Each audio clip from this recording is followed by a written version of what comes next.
Hello students, नमस्कार। स्वागत है आपका प्रशिक्षण क्लासेस के इस ऑनलाइन प्लेटफॉर्म पर। साथियों, अगर आप एसएससी सीपीओ की तैयारी करना चाह रहे हैं और आपको इसके बारे में बिल्कुल भी समझ नहीं है, बिल्कुल भी कुछ पता नहीं है कि इसका एग्जाम पैटर्न क्या है, कि कैसे क्वेश्चंस आते हैं, कितने सेक्शंस होते हैं, बहुत सारी चीजें होती है, कितनी कट ऑफ जाती है, फिजिकल होता है, कितना फिजिकल में क्या क्या चीजें होती हैं, ये बहुत सारी बातें होती हैं जो आपको नहीं पता होती हैं।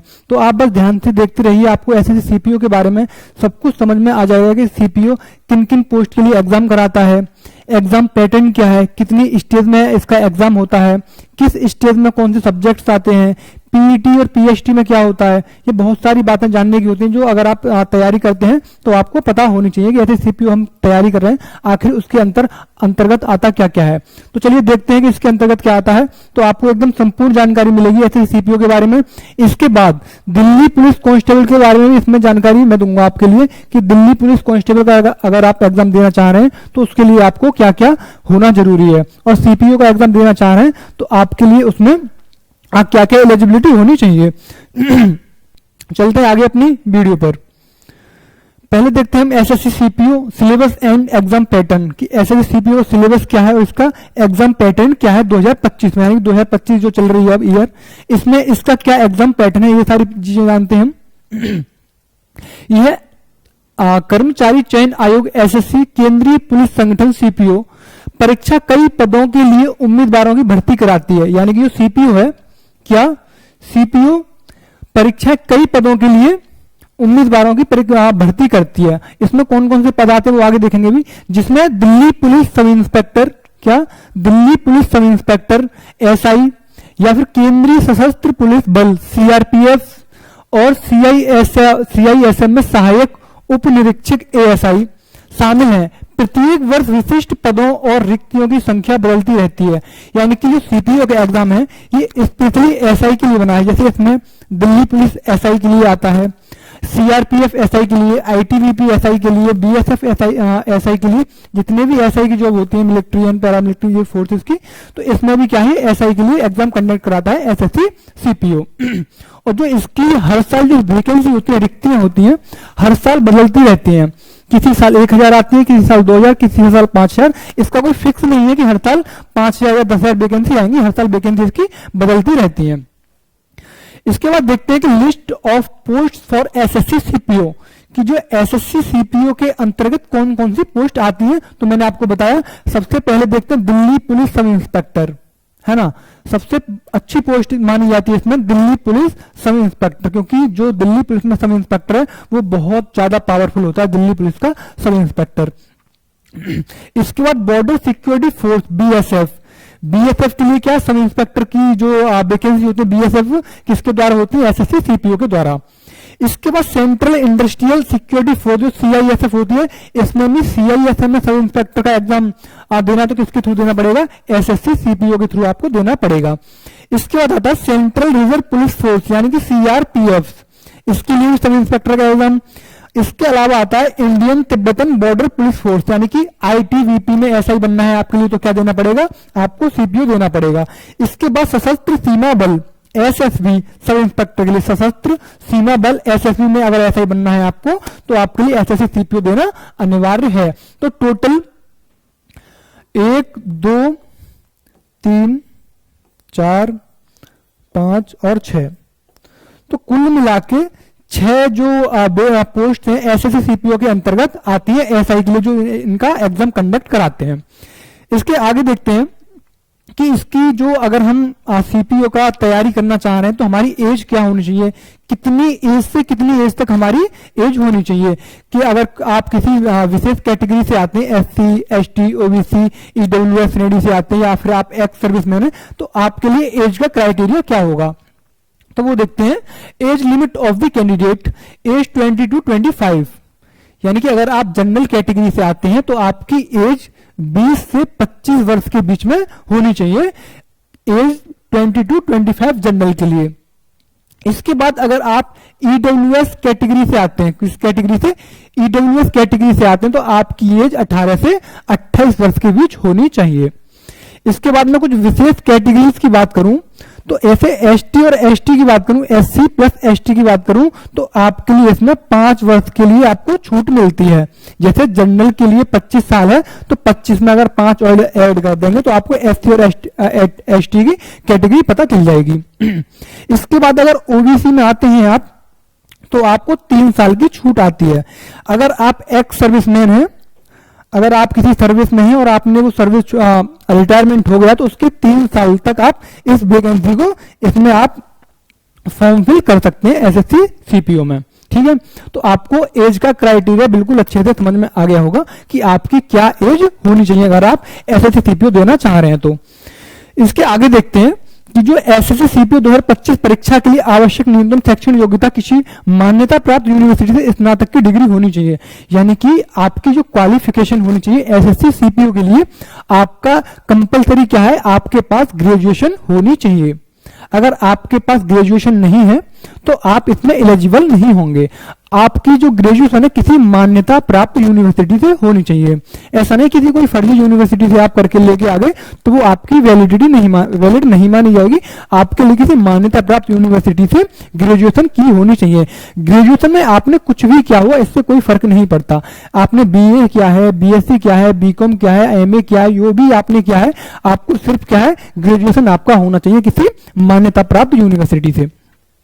इसके बाद अभ्यर्थी की आयु आपको बताइए 20 से 25 साल होती है जनरल के लिए, ईडब्ल्यूएस के लिए 18 से 28 और बाकी एससी एसटी के लिए 5 साल, ओबीसी के लिए 3 साल की छूट होती है। इसके बाद जो पुरुष उम्मीदवार के लिए न्यूनतम ऊंचाई यानी कि जो मेल है उसकी मिनिमम हाइट क्या होनी चाहिए, मिनिमम हाइट 170 यानी 170 सेंटीमीटर होनी चाहिए। और यही महिलाओं के लिए, जो महिलाएं होती है फीमेल होती हैं, उनके लिए हाइट कितनी होनी चाहिए, 157 सेंटीमीटर उनकी हाइट होनी चाहिए। मेल के लिए कितनी है, 170 सेंटीमीटर, और महिलाओं के लिए जो हाइट कितनी है, 157 सेंटीमीटर महिलाओं के लिए हाइट होनी चाहिए। इसके आगे देखते हैं, ये हो गया आपकी क्वालिफिकेशन, ग्रेजुएशन, आपकी हाइट और आपकी एज, ये सारा क्राइटेरिया आपको एकदम समझ में आ गया होगा। इसके आगे देखते हैं कि एसएससी सीपीओ का एग्जाम पैटर्न क्या है, कितने स्टेजों में ये पेपर होता है। टीयर फर्स्ट होता है, इसके बाद पीएसटी और पीईटी होता है, फिर उसके बाद आप सेकंड पेपर के लिए एलिजिबल होते हैं टीयर 2 के लिए। जो टीयर 1 एग्जाम होता है इसमें ऑब्जेक्टिव मल्टीपल चॉइस क्वेश्चन आते हैं। कौन से? Objective multiple choice question.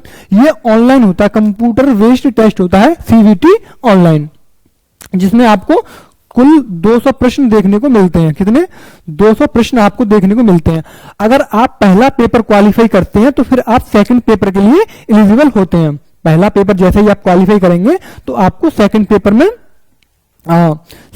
में आप बैठेंगे। पीईटी मतलब फिजिकल एफिशिएंसी टेस्ट, यानी कि आपकी शारीरिक क्षमता को चेक किया जाएगा। जैसे आपको 1600 मीटर इसमें रनिंग है, इसके बाद high jump, long jump, short put, ये सारी चीजें आपको चेक करा के देखेंगे। जब आपका पीईटी हो फिर फिजिकल स्टैंडर्ड टेस्ट होता है, यानी कि आपकी हाइट, वेट, चेस्ट, ये सारी विभिन्न चीजें आपकी चेक की जाती हैं। PET plus PST. PET physical efficiency यानी कि क्षमता चेक करते हैं आपकी रनिंग वगैरह, और पीएसटी फिजिकल स्टैंडर्ड टेस्ट मतलब कि आपका हाइट वेट मेजर करते हैं, हाइट वेट और चेस्ट मेजर करते हैं पीएसटी में। तो अगर आप पीईटी और पीएसटी क्वालिफाई करते हैं तो आपका क्या है, फिर आप टीयर 2 देने के लिए एलिजिबल हो जाते हैं। जैसे ही आप जो टीयर 2 है इसमें ऑब्जेक्टिव मल्टीपल चॉइस क्वेश्चन आते हैं इंग्लिश कॉम्प्रीहेंशन के। क्या है? ऑब्जेक्टिव मल्टीपल चॉइस क्वेश्चन आते हैं इंग्लिश कॉम्प्रीहेंशन के। ये भी सीबीटी यानी कि कंप्यूटर बेस्ड टेस्ट होता है। ये भी यानी कि दोनों पेपर आपके ऑनलाइन होते हैं, ऑफलाइन पेपर नहीं होते हैं। इसमें भी आपको 200 क्वेश्चन देखने को मिलते हैं। अगर आप टीयर 2 देखेंगे देंगे तो आपके लिए 200 क्वेश्चन देखने को मिलेंगे, लेकिन ये 200 क्वेश्चन टोटल इंग्लिश के होंगे। और सीबीटी टीयर 1 में आपको 200 क्वेश्चन आते हैं। इसमें कौन कौन क्या क्या आता है वो भी मैं आपको बताता हूं आगे। अगर आप टीयर 2 भी क्वालिफाई कर जाते हैं तो उसके बाद आपकी उसके बाद आपकी फाइनल मेरिट आती है। फाइनल मेरिट जैसे ही आप क्वालिफाई करते हैं तो आपका क्या होगा क्या होगा आपका डिटेल्ड मेडिकल एग्जामिनेशन, यानी कि आपका मेडिकल होगा। अगर आप मेडिकल क्वालिफाई करते हैं तो आपकी सीधी ज्वाइनिंग मिल जाती है आपके नंबर के हिसाब से कि आपने कितना मार्क्स पाया है, उस हिसाब से आपको पोस्ट मिल जाती है कि आपको दिल्ली पुलिस में पोस्ट मिलेगी या सीआईएसएफ में मिलेगी या आईटीबीपी में मिलेगी या सीआरपीएफ में मिलेगी या सीआईएसएफ में मिलेगी या इंडियन तिब्बतन बॉर्डर फोर्स में मिलेगी। तो ये आपके नंबर के ऊपर डिसाइड करता है, ठीक है। तो ये सारी चीजें एसएससी सीपीयू का जो एग्जाम पैटर्न है ये है। अब इसके अंतर्गत आता क्या है कि टीयर 1 के अंतर्गत क्या आता है, टीयर 2 के अंतर्गत क्या आता है। जो टीयर 1 एग्जाम होता है पेपर फर्स्ट एग्जाम पैटर्न 2025, जिसमें आपको टोटल 200 क्वेश्चन देखने को मिलते हैं, टोटल 2 घंटा, यानी कि आपके पास 120 मिनट होते हैं। कितनी? आपके पास 120 मिनट है और कुल 200 क्वेश्चन आपको क्वालिफाई करने वाले की 200 क्वेश्चन आपको अटेम्प्ट करने हैं 120 मिनट में, जिसमें आपको जनरल इंटेलिजेंस रीजनिंग के लिए आपको 50 क्वेश्चन देखने को मिलते हैं। जनरल इंटेलिजेंस रीजनिंग से आपको 50 क्वेश्चन 50 नंबर के आपको देखने को मिलते हैं। रीजनिंग में कितने क्वेश्चन आते हैं? टोटल 50 क्वेश्चन 50 नंबर के। इसके बाद general awareness and general knowledge, इसके 50 क्वेश्चन आते हैं 50 नंबर के। General awareness and general knowledge के 50 क्वेश्चन 50 नंबर के आते हैं। इसके बाद जो मैथ आता है क्वांटिटेटिव एप्टीट्यूड यानी मैथ के टोटल 50 क्वेश्चन आते हैं और 50 मार्क्स के। इसके बाद इंग्लिश कॉम्प्रिहेंशन के टोटल 50 क्वेश्चन 50 मार्क्स के। तो जो एग्जाम है इसका 4 सेक्शन में होता है। 4 सेक्शन कौन कौन से होते हैं? रीजनिंग, मैथ, इंग्लिश और जीके जीएस। तो इन सबके चारों सेक्शन से 50-50 क्वेश्चन आते हैं और टोटल 200 क्वेश्चन होते हैं 200 नंबर के। 200 क्वेश्चन 200 नंबर के आते हैं। इसमें नेगेटिव मार्किंग क्या रहती है? अगर आपको एक क्वेश्चन का 1 नंबर मिलता है, एक क्वेश्चन का आपको 1 नंबर मिलता है, अगर आप एक क्वेश्चन गलत करते हैं तो आपको 0.25 आपका मार्क काट लिया जाएगा। यानी कि एक क्वेश्चन गलत करने पर आपका 0.25 अंक काट लिया जाएगा। तो इसमें नेगेटिव मार्किंग कितनी है? 0.25 की। इसके आगे देखते हैं कि जो सीपीओ का एग्जाम पैटर्न है ये आपको समझ में आ गया कि टोटल 200 क्वेश्चन 200 नंबर के 2 घंटे में आपको करना होता है। इसके अंतर्गत आता क्या क्या है? पहले जो सीपीओ टीयर फर्स्ट है, पेपर फर्स्ट है, इसका सिलेबस जैसे जनरल रीजनिंग में कौन कौन से चैप्टर आते हैं वो भी आप एक बार देख लीजिए। जैसे वर्बल रीजनिंग, पहला टॉपिक क्या है? Verbal reasoning. रीजनिंग के अंतर्गत आता है सिलोगिज्म आता है और सर्कुलर सिटिंग अरेंजमेंट। क्या है? Circular sitting arrangement, liner sitting arrangement, double lineup, ceiling, input output, wear relation, direction and distance, ordinary and ranking, data sufficiency, coding decoding, code inequality. तो ये सारे टॉपिक हैं जनरल रीजनिंग के। Reasoning इन topic से आती है। इसके बाद में जनरल नॉलेज की बात करूं, जीके जीएस की बात करूं, तो इसमें current affair, award and honour, book and author, sports, entertainment, obituaries, important dates और साइंटिफिक रिसर्च। इसके बाद जो स्टैटिक जीके का पॉइंट होता है, स्टैटिक जीके, ये पोर्शन आपसे इतना पूछा जाता है इसमें जनरल नॉलेज के अंतर्गत। इसके बाद में मैथ की बात करूं तो मैथ में आपसे परसेंटेज पूछा जाता है, ratio and percentage, data interpretation, mensuration and geometry, quadratic equation, SI and CI, problem of age, profit and loss, number series, speed, distance and time, time and work, number system, data sufficiency. तो ये topic हैं आपके math के। तो math के आपको इन टॉपिकों से question देखने को इस एग्जाम में मिलते हैं। इसके बाद में इंग्लिश कॉम्प्रिहेंशन की बात करूं तो आपको क्या मिलता है? Reading comprehension, grammar, vocabulary, verbal abilities, vocabulary, verbal abilities, synonyms and antonyms, active passive, parables, fill in the blank, error correction। तो ये है इंग्लिश के टॉपिक आपको। तो आपको चारों सेक्शन ये पता चल गया कि रीजनिंग में क्या आता है, मैथ में क्या आता है, इंग्लिश में क्या है, रीजनिंग जीके जीएस में कौन कौन से टॉपिक आते हैं। इसके मैं आगे देखूं, आगे जब आप पहला पेपर क्वालिफाई करते हैं तो आपका क्या मैंने बताया था भी कि आपका पीईटी प्लस पीएचडी होता है। तो पीईटी और पीएचडी में क्या क्या होता है? जैसे मैं मेल की बात करूं तो आप मेल से यानी पुरुष के लिए हाइट कितनी चाहिए? 170 सेंटीमीटर, और जिसकी चेस्ट क्या है? 80 सेंटीमीटर इसकी अनएक्सपेंडेड, यानी कि बिना फुलाए उसकी चेस्ट क्या है? 80 सेंटीमीटर होनी चाहिए। और एक्सपेंडेड मतलब फुलाने के बाद उसकी चेस्ट क्या है? 85 सेंटीमीटर, यानी 5 सेंटीमीटर का आपकी चेस्ट में फुलाव होना चाहिए। इसके बाद में बात करूं बिलोंगिंग हिली रीजन, जो पहाड़ी क्षेत्रों से लोग निवास करते हैं, पहाड़ी क्षेत्रों में, उनके लिए कुछ हाइट का एरिया कम है, इनकी ही हाइट 165 सेंटीमीटर और इनकी जो चेस्ट होनी चाहिए वो तो सेम ही होनी चाहिए। हाइट में इनके लिए छूट है थोड़ी सी 5 सेंटीमीटर की, लेकिन चेस्ट उनकी 80 सेंटीमीटर होनी चाहिए बिना फुलाए, और फुलाने के बाद उनकी चेस्ट क्या होनी चाहिए 45 सेंटीमीटर, यानी कि 5 सेंटीमीटर इनको फुलाव अपनी चेस्ट में चाहिए। और शेड्यूल ट्राइब के लिए हाइट क्या होनी चाहिए, शेड्यूल ट्राइब के लिए एसटीज के लिए हाइट कितनी होनी चाहिए 162.5 सेंटीमीटर, और उनकी चेस्ट कितनी होनी चाहिए 77 सेंटीमीटर, और फुलाने के बाद इनकी 42 सेंटीमीटर चेस्ट होनी चाहिए, यानी कि 5 सेंटीमीटर का फुलाव इनके लिए भी जरूरी है। इसके बाद मैं फीमेल की बात करूं तो फीमेल के लिए यानी महिलाओं के लिए इनके लिए हाइट क्या है 157 सेंटीमीटर इनकी हाइट होनी चाहिए। जिस महिला की हाइट 157 सेंटीमीटर है वो इस एग्जाम के लिए एलिजिबल हो जाते हैं।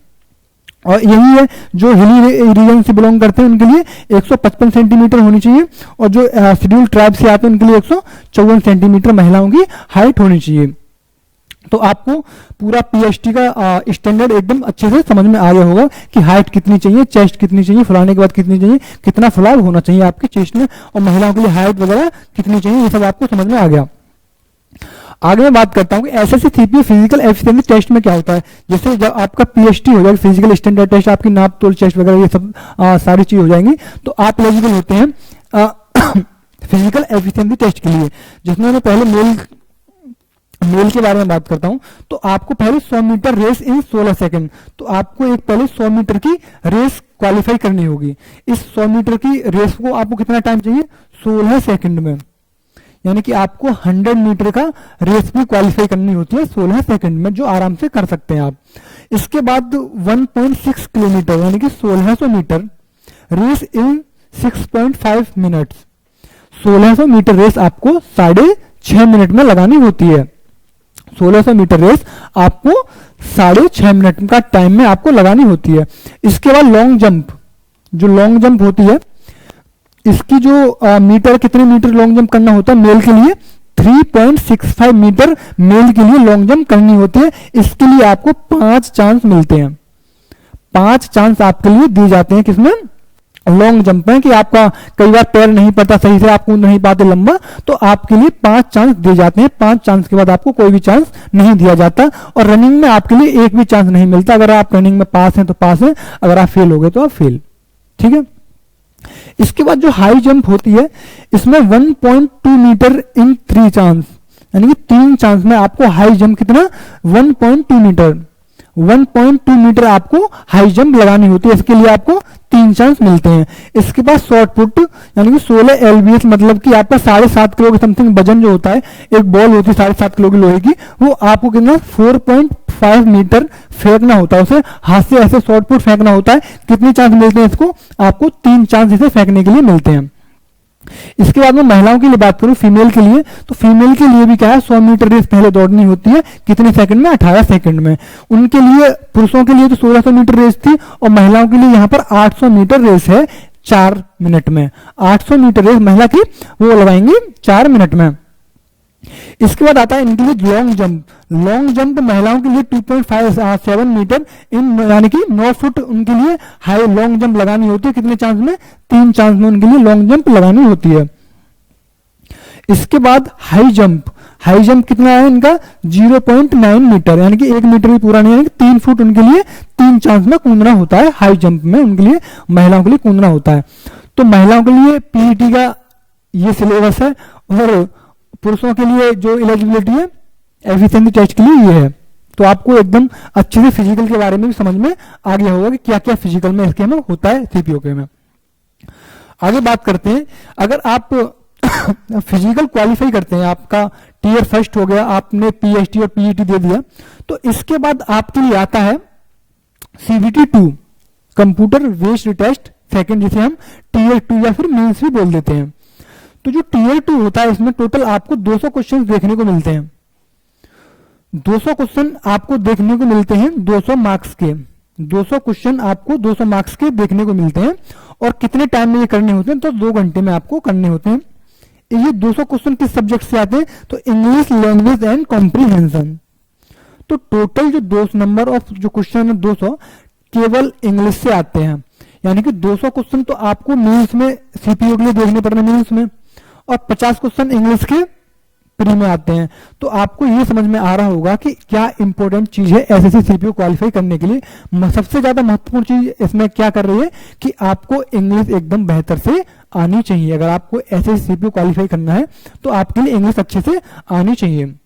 तो यही इसका क्राइटेरिया है कि 120 पीईटी पीएचटी के बाद आप क्वालिफाई करते हैं, टीयर 2 में बैठते हैं, 120 मिनट का टाइम होता है, टोटल 200 एमसीक्यूज होते हैं, मिनिमम मार्क्स ऑफ 200 नंबर के। English language and comprehensive conducted test will be negative marking और 0, यानी कि इसमें भी क्या है 0.25 मार्क्स की अगर आप एक क्वेश्चन गलत करते हैं तो आपको आपका 0.25 अंक काट लिया जाएगा। तो ये था सीपीयू पेपर 2 एग्जाम पैटर्न 2025, जो अभी हाल ही में यही पैटर्न है इसका एसएससी सीपीयू का। इसके बाद मैं बात करता हूं कि English language and comprehensive CBT 2 का जो टेस्ट होता है इसमें कौन कौन से टॉपिक्स आते हैं। तो किसका दूसरा paper English language and comprehensive का, इसमें आते हैं error recognisation, fill in the blanks, vocabulary, spelling, grammar, sentence structure, synonyms, antonyms, है ना। तो ये सब सारी इडियम फ्रेजेस, कॉम्प्रिहेंसिव, तो ये सारे टॉपिक इसमें इंग्लिश में आपको 200 क्वेश्चन इन टॉपिक से पूछे जाते हैं। तो ये है सीबीटी 2 का एग्जाम मतलब की सिलेबस, जो इंग्लिश का सिलेबस क्या है इसमें ये सब सारी चीजें पूछी जाती है। Fill in the blanks, vocabulary, spelling, grammar, sentence structure, grammar, ये सारी चीजें आपको एकदम अच्छे से आनी चाहिए अगर आपको 200 क्वेश्चन इंग्लिश के करने हैं, अगर आपको एसएससी सीपीयू में सिलेक्शन लेना है तो आपको समझ में आ गया कि सीबीटी 1 में क्या है, सीबीटी 2 में क्या है, पीईटी पीएचटी में क्या है, किसका क्या सिलेबस है ना। तो ये सब सारी चीजें आपको एकदम अच्छे से समझ में आ गई होंगी। इसके बाद मैं बात करता हूं कि एसएससी सीपीयू कट ऑफ 2024, यानी जो पेपर फर्स्ट की अभी फाइनल कट ऑफ 2024 में नहीं आई है सीपीयू की, तो जो सीपीयू की पहली कट ऑफ आई है वो क्या है उसके बारे में जानते हैं। पहले जो SSC CPU cut off 2024 female के लिए मैं बात करता हूं, आपको कुछ आश्चर्यजनक चीजें आपको देखने को मिलेंगी कि सीपीयू महिलाओं और पुरुषों के लिए कट ऑफ का क्या क्राइटेरिया रहता है। इसमें देखिए जो एससी की महिलाएं होती हैं उनकी जो कट ऑफ है 106 गई है, अभी हाल ही में 2024 की जो कट ऑफ लगी है 106 क्या है सीबीटी 1 की, हाँ एससी के लिए। एसटी के लिए कितनी है 98, और इसके ईएसएम के लिए है 42, ओबीसी के लिए 128, ईडब्ल्यूएस की है महिलाओं की 127, और जनरल कैटेगरी की जो महिलाएं हैं उनके लिए 135 इसकी कट ऑफ आपको सीबीटी 1 की देखने को मिली है।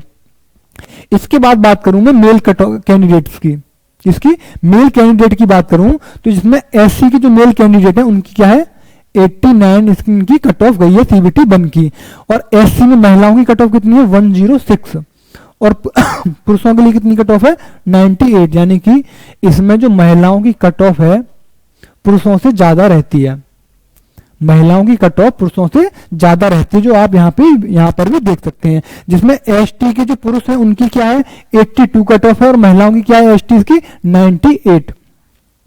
इसके बाद ईएसएम की बात करूं तो इसमें 40 की है 42, और इसमें है 40।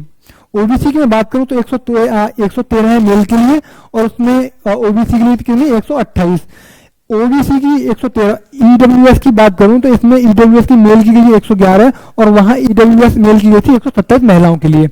इसके बाद जनरल की जो मेल है उनकी कट ऑफ है 119, और वहीं जनरल की जो फीमेल है उनकी कट ऑफ है 135। तो यहां पर पुरुषों की कट ऑफ से महिलाओं की कट ऑफ ज्यादा रहती है, ठीक है। तो ये थी कट ऑफ।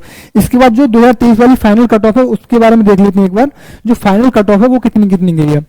जैसे आपको कुछ ये नंबर दिख रहेंगे, post code, category code, vacancy, filling. जो पोस्ट कोड है A B C D E F, इनका मतलब क्या है, इनका मतलब ये है कि यहाँ ए लिखा है वो सब इंस्पेक्टर दिल्ली पुलिस के लिए ए, क्या कोड है इसके लिए ए।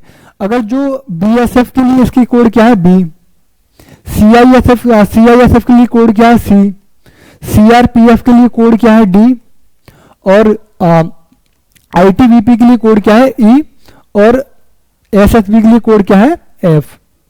तो ये है इनके लिए कोड दिया गया है। तो अब देखते हैं इनकी क्या कट ऑफ क्या रही है। जैसे कोड ए क्या था, कोड ए था दिल्ली पुलिस सब इंस्पेक्टर के लिए, तो इसकी जो कट ऑफ है इसकी गई है cut off total 330 number out of 400, यानी कि 400 में से 330 नंबर कट ऑफ गई है। जो सीपीयू की कट ऑफ बनती है वो टीयर फर्स्ट और टीयर 2 को मिलाकर बनती है, क्योंकि टीयर 1 में भी 200 क्वेश्चन आते हैं 200 नंबर के, और टीयर 2 में भी 200 नंबर आते हैं 200 क्वेश्चन 200 नंबर के। तो टोटल 400 नंबर का पेपर होता है टीयर 1 और टीयर 2 मिला के, जो कट ऑफ बनती है टीयर 1 प्लस टीयर 2 को मिला के बनती है। तो 400 में से जनरली दिल्ली पुलिस की जो कट ऑफ है, दिल्ली पुलिस में सब इंस्पेक्टर बनना चाहते हैं तो आपके लिए 330 नंबर जिसकी आए थे वो दिल्ली पुलिस में दरोगा जी बन गए थे। इसके बाद ये थी, है ना, ये थी कट ऑफ। और मैं बी की बात करूं, ITBS BSM में अगर किसी को बनना था, जो बने थे उनके लिए 277 नंबर तक जिनके आए थे वो BSM में दरोगा बन गए थे। तो ये थी मेल की फाइनल कट ऑफ। इसके बाद कुछ जो कैटेगरी, जैसे ओबीसी को इन्होंने इंडिकेशन किया गया, 0 का मतलब क्या है, 1 का, 2 का, 6 का, 9 का, 0, 1, इनका मतलब ये है कि जो ओबीसी कैटेगरी से आता है, जैसे एसटी का कोड 2 है, ओबीसी का कोड 6, जनरल का कोड 9 है, यानी कि जो 9 है ये है यूआर का, जनरल कैटेगरी का। जो एक कोड है, एक किसका है, एससी का, ये एससी का कोड है। 0 कोड है ईडब्ल्यूएस का, जिसके यहाँ 0 लिखी हुई है वो क्या है, ईडब्ल्यूएस। तो ये कुछ कोड बताए गए हैं कि ईडब्ल्यूएस की कट ऑफ क्या गई है, जनरल की कट ऑफ क्या है, एससी की कट ऑफ क्या है, एसटी की कट ऑफ क्या है। तो ये है एकदम कट ऑफ का, इसमें साफ साफ नीचे लिख दिया है कि 0 का मतलब क्या है, 2 का मतलब क्या है, 6 का मतलब क्या है, 9 का मतलब क्या है। तो ये सारी कैटेगरीज वाइज इन्होंने कट ऑफ दिया है। तो आपको जनरल में क्वालिफाई करना है, दिल्ली पुलिस का में सिलेक्शन लेना है, तो आपको इतने नंबर होने चाहिए, यानी 400 नंबर में से आपकी 330 कट ऑफ इसकी फाइनल गई है SSC CPO की। तो आपको प्री की कट ऑफ समझ में आ गई, मेंस की कट ऑफ भी आपको एकदम अच्छे से समझ में आ गई। आगे देखते हैं कि ये तो था SSC CPO का, ठीक है। तो आपने SSC CPO के बारे में एकदम सब कुछ अच्छे से विस्तार से समझ लिया कि क्या इसका एग्जाम पैटर्न है, कितने फेजेस में ये एग्जाम होता है, कट ऑफ किस किस को मिला के बनती है, फिजिकल में क्या क्या होता है, एज में क्या छूट है, 2024 की प्री की कट ऑफ क्या गई है, मेंस की फाइनल क्या कट ऑफ गई थी। तो आपको एकदम सिलेबस सब कुछ SSC CPO के बारे में समझ में आ गया होगा कि CPO कौन कौन सी पोस्ट के लिए एग्जाम कंडक्ट कराती है। जब आप दिल्ली पुलिस में सब इंस्पेक्टर बनना चाहते हैं तो आपको यह भी पता होना चाहिए कि दिल्ली पुलिस कांस्टेबल के लिए क्या एलिजिबिलिटी होनी चाहिए। तो थोड़ा सा मैं डिस्कस दिल्ली पुलिस कांस्टेबल पर भी कर लेता हूं। तो आगे देखते हैं दिल्ली पुलिस कांस्टेबल 2025 के इसका क्या है। ये है प्रशिक्षण क्लासेस। अगर आप चाहते हैं कि इस वीडियो का आपको PDF मिल जाए तो आप प्रशिक्षण क्लासेस के टेलीग्राम से, व्हाट्सएप ग्रुप से या विभिन्न जो वेबसाइट हमारी वहां पे भी आप इससे संपर्क कर सकते हैं। और आपको ये PDF पूरा चाहिए तो आप हमारे टेलीग्राम से इस PDF को ले सकते हैं या व्हाट्सएप ग्रुप से इस PDF को आप प्राप्त कर सकते हैं। आपको पूरा एकदम अच्छे से समझ में आ जाएगा। इसके बाद देखते हैं जो सेक्शन ऑफ, यानी कि सेक्शन, इसमें दिल्ली पुलिस में कौन कौन सेक्शंस होते हैं, नंबर ऑफ क्वेश्चन क्या होते हैं और कितने मार्क्स के आते हैं। जो दिल्ली पुलिस कांस्टेबल का एग्जाम होता है उसमें टोटल 100 नंबर का पेपर होता है। 100 नंबर का पेपर होता है, 100 क्वेश्चन का पेपर होता है और 100 नंबर का पेपर, 100 नंबर का आता है, जिसमें general knowledge and current affair के 50 क्वेश्चन आते हैं। यानी जीके के इसमें 50 क्वेश्चन आते हैं 50 नंबर के। कितने, जीके के 50 क्वेश्चन 50 नंबर के। रीजनिंग के क्वेश्चन आते हैं इसमें 25 नंबर के। इसके बाद क्वांटिटेटिव एप्टीट्यूड में आते हैं 15 क्वेश्चन, यानी मैथ के कितने आते हैं, मैथ के 15 क्वेश्चन 15 नंबर के आते हैं। इसके बाद जनरल कंप्यूटर नॉलेज के आते हैं 10 क्वेश्चन 10 नंबर के। और टोटल नंबर है 100 क्वेश्चन 100 नंबर के। तो ये है दिल्ली पुलिस कांस्टेबल का सिलेबस कि इसमें कौन कौन से टॉपिक्स आते हैं। तो अगर आपको दिल्ली पुलिस में सिलेक्शन लेना है तो आपको सबसे ज्यादा फोकस कहां करने की जरूरत है, सबसे ज्यादा जरूरत है आपको जीके एंड जीएस पे, जिसमें आपको 50 क्वेश्चन देखने को मिलते हैं। इसके बाद रीजनिंग के 25 क्वेश्चन, मैथ के 15 क्वेश्चन, इसमें भी क्या कंप्यूटर भी आता है, कंप्यूटर के टोटल 10 क्वेश्चन आपको देखने को मिलते हैं। तो ये था दिल्ली पुलिस का यानी कि एग्जाम पैटर्न। अच्छा, इसमें कौन कौन से टॉपिक आते हैं दिल्ली पुलिस कांस्टेबल में, सिलेबस इसका क्या होता है। जैसे मैं रीजनिंग की बात करूं तो आपको ओवरऑल रीजनिंग पढ़नी पड़ती है। ब्लड रिलेशन है, प्रॉब्लम सॉल्विंग है, रिलेशनशिप कॉन्सेप्ट है, non verbal series, classification, figure classification, number series, problem solving, coding decoding, सारे टॉपिक आपको रीजनिंग के देखने को मिलते हैं। इसके बाद बात करूं मैं Delhi police constable syllabus 2025 quantitative aptitude, यानी मैथ्स का जो सिलेबस होता है इसमें number system, time and distance, true discount, decimal fraction, mensuration, percentage, ratio proportion, average, height and distance, HCF, triangle, circle, time and work, area, problem of age, sphere, algebra, banking decision rule, statical charts, profit and loss, तो ये सारे क्या है maths के topic आपको देखने को मिलते हैं। इसके बाद मैं आगे बात करूं को आपको जो कंप्यूटर क्या है कि कंप्यूटर के कौन कौन से टॉपिक, जैसे एमएस एक्सेल, सबसे ज्यादा जो कंप्यूटर के 10 क्वेश्चन आते हैं लगभग आपको 4 से 5 क्वेश्चन से इसी पोर्शन से आपको देखने को मिल जाएंगे। एमएस एक्सेल दिल्ली पुलिस में कंप्यूटर पढ़ रहे हैं तो आपको एमएस एक्सेल, एमएस ऑफिस मतलब एकदम अच्छे से आने चाहिए। इसके कम से कम 4 से 5 क्वेश्चन आ जाते हैं एमएस ऑफिस से, एमएस एक्सेल और एमएस वर्ड से आपको 4 से 5 क्वेश्चन देखने को मिल जाते हैं 10 क्वेश्चन में से। तो बाकी का टॉपिक है जैसे website blog, basic of email, web browsing software, text creation, search engine, URL, HTP, FTP, word processing, basic. तो आपको ये कंप्यूटर की बेसिक नॉलेज होनी चाहिए, सिर्फ आपको कंप्यूटर की बेसिक ही नॉलेज होनी चाहिए, ज्यादा एक्सपर्ट नहीं बनना है। ये था उसका। इसके बाद बात करता हूँ मैं 2025 में जो जनरल अवेयरनेस का क्या पोर्शन रहता है दिल्ली पुलिस में कांस्टेबल के लिए। इसमें क्या है, history, culture, polity, geography, economy, general policy and scientific research, static GK topic, important day and year, honour and award, book and author, famous personalities. तो ये सब आपका जीके का पोर्शन है जिसमें से आपको 50 क्वेश्चन देखने को मिलते हैं। तो उम्मीद है आपके लिए कि सब कुछ एकदम दिल्ली पुलिस के बारे में समझ में आ गया होगा। बाकी जो फिजिकल का क्राइटेरिया सेम उसी की तरह 1600 मीटर रेस होती है, आपको 6 मिनट में लगानी है। High jump, long jump same वही है, और लेकिन आपके लिए क्या है 12th पास होनी चाहिए और आपके पास एक ड्राइवरिंग लाइसेंस होना चाहिए। अगर आप कांस्टेबल की तैयारी कर रहे हैं दिल्ली पुलिस की तो आपके लिए एलिजिबिलिटी में क्या जरूरी है, आपको ड्राइवरिंग जो लाइसेंस है वो होना आपके लिए अनिवार्य है। यहाँ पर अगर आप एग्जाम क्वालिफाई करते हैं और फिजिकल में जाते हैं दिल्ली पुलिस कांस्टेबल के में तो आपको ड्राइवरिंग लाइसेंस आपके पास होना चाहिए, तभी वो एलिजिबल करते हैं। ठीक है, तो आपको दिल्ली पुलिस का एकदम समझ में आ गया। तो इसकी जो कट ऑफ है 100 में से लगभग जो इस बार रही थी कितनी थी, जनरल की 75 इनकी कट ऑफ गई थी दिल्ली पुलिस कांस्टेबल की इस बार। हालांकि इसका जो कट ऑफ है बहुत ज्यादा हाई नहीं जाती है, जो इस बार थी 75 पे गई थी। तो आपको सब कुछ एकदम दिल्ली पुलिस और सीपीओ के बारे में समझ में आ गया होगा, और आपको ये भी समझ में आ गया होगा कि आपको अगर कांस्टेबल निकालना है या फिर आपको क्या है सीपीओ निकालना है, इसमें सबसे ज्यादा कंपलसरी क्या चीज है। जैसे सीपीओ में सबसे ज्यादा कंपलसरी क्या था, इंग्लिश। क्या था, इंग्लिश। सीपीओ के लिए क्या था, इंग्लिश। और मैं कांस्टेबल की बात करूं तो कांस्टेबल के लिए सबसे जरूरी क्या था, 50 क्वेश्चन आपको देखने को मिल रहे थे जीके एंड जीएस से।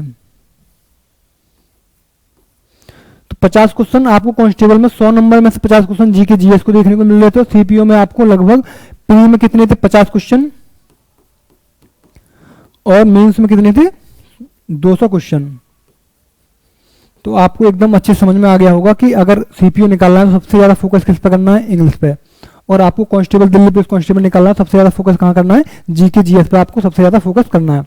तो उम्मीद है आपको एकदम अच्छे से सारा चीजें इसकी कांस्टेबल की और एसएससी सीपीओ एसआई के लिए आपको सारा कुछ क्राइटेरिया समझ में आ गया होगा। बस आप अपनी तैयारी को आज से शुरू कर दीजिए, क्योंकि एसएससी सीपीओ की और दिल्ली पुलिस की आगे वैकेंसी बहुत जल्द आने वाली है, जिसका नोटिफिकेशन आपको कभी भी देखने को मिल सकता है। तो आप अपना बिना समय गवाए अपनी तैयारी को आज ही शुरू कर दीजिए और जुड़ जाइए हमारे प्रशिक्षण क्लासेस के इस ऑनलाइन प्लेटफॉर्म के साथ। ठीक है, आपको एकदम बेहतर कंटेंट के साथ बेहतर तैयारी करवाई जाएगी। जब तक के लिए आप स्वस्थ रहिए, मस्त रहिए। थैंक यू, धन्यवाद।